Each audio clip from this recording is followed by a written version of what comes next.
Welcome to the deep dive. Today we're doing something a bit different, taking a virtual trip, if you will, to Nepal. Yeah, exploring the amazing sights, but also, and this is key, picking up some really practical English phrases, stuff you'd actually use if you go. Exactly. Think of it like a mini guide through 5 distinct spots in Nepal. We'll pull out key tips and the language you need. Useful whether you're planning a trip or just, curious. Absolutely. We've looked at material that covers a lot of ground from landing at the airport and figuring out transport right through to cultural etiquette and staying safe on adventures. And it really does make a difference, doesn't it? Knowing even just a few phrases, it's respectful, opens doors, helps you connect. Totally. It can change your whole experience, leads to those sort of real moments. Okay, so let's dive in. First stop, touchdown in Kathmandu. Right. Tribhuvan Airport. Our sources describe it as, well, pretty busy, a real sensory hit when you first arrive. And one of the very first things you'll likely deal with, getting a taxi. Yep, picture it. You walk out, drivers are keen. Someone might come up and say, you go hotel, 1,500 rupee. Okay. And the immediate takeaway from what we looked at is that might be on the high side. A tourist price, perhaps? It can be, yeah. Mm. So the recommended approach is polite but firm. A really good phrase we found is, that's overpriced. Can you use the meter or should I find another cab? Let's break that down. Overpriced. Good word to have in your pocket. Definitely. Clearly says, I think that's more than it should be. No ambiguity. And meter. That's the official fare calculator in the cab. Exactly. Asking for the meter shows you want the standard regulated fare, not just a number plucked out of the air. And that last bit. Or should I find another cab? It's not rude, but it shows you have options. Right. It subtly says, I'm prepared to walk away if the price isn't fair. Gives you a bit of leverage. There was also a great practical tip in there, wasn't there? Something to ask before you even get in. Oh, yes, super useful. Always ask, is the meter working? Just up front. Can save a lot of hassle later. Better to know before you commit. Makes sense. Okay, so we've hopefully navigated the taxi stand. Let's jump forward. We're heading to Pokhara now. Lakeside city, adventure capital. Pokhara, yeah, beautiful place. And famous for things like paragliding over Fuwa Lake. Stunning views. But if you're thinking about launching yourself off a hill, safety is probably top of mind. Oh, absolutely. Yeah. So how do you ask about that effectively? The materials suggest it being quite direct. Something like, what safety gear do you provide? Are instructors certified? That covers the bases, right? Yeah. Equipment and people. Precisely. Safety gear, that's your harness, helmet, backups, all that jazz. And certified, that's the big one. Means they have official qualifications, proper training. You need that reassurance. Now, what if you're feeling, a bit nervous? Yeah. Which is totally normal. Yeah, perfectly normal. There was a great phrase for that. Can we do a trial run on flat ground first? Ah, a trial run, like a practice go. Exactly. Just a quick practice on the ground. Get familiar with the feel of it, the instructions, without the added pressure of being airborne immediately. It can really help settle the nerves. Good tip. Okay, so from city taxis to adventure prep, useful stuff. Where are we off to next? Let's head down to the plains. Chitwan National Park, safari time, wildlife focus. Right. So you're out there maybe on a jeep or a walk with a guide. And the guide might suddenly stop, point, and say something low-key but exciting like, see those broken branches? Rhino was here 10 minutes ago. Whoa. Okay, pulse quickens. And your first thought is probably, what should I do or not do?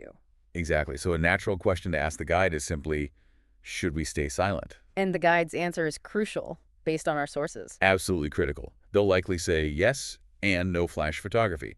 Rhinos charge at sudden movements. Clear, direct, vital instructions. Let's unpack charge in that context. It doesn't just mean run, does it? No, not at all. It means attack. Aggressively. Run at you. It's serious. Got it. And while we're talking wildlife, another word came up, elusive.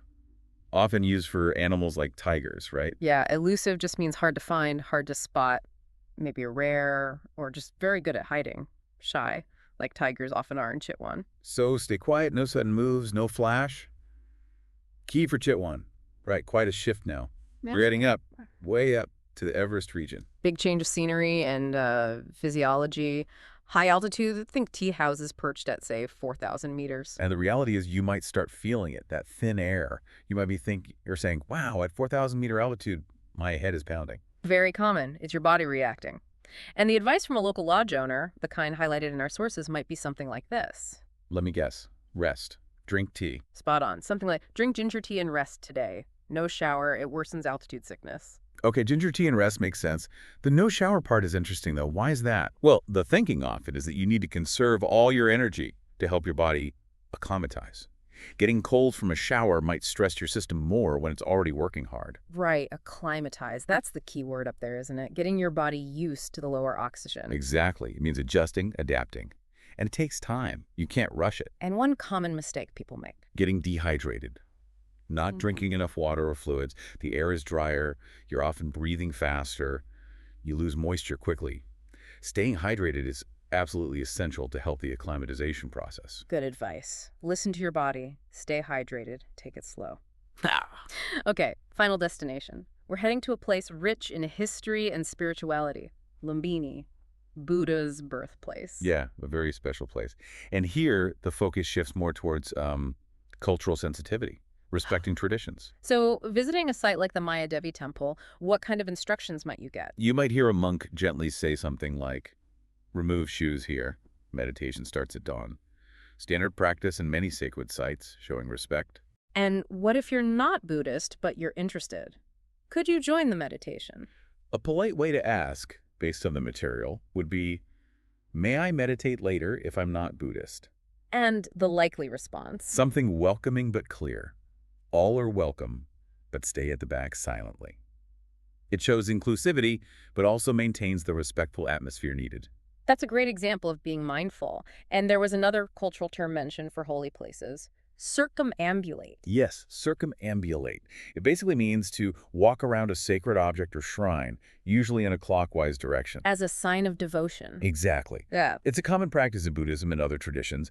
Just knowing what it is and maybe observing it respectfully adds another layer to your understanding and shows respect. Being aware, being respectful, key takeaways for Lumbini. Definitely. It's all about being a considerate traveler. So, quite the journey we've taken today.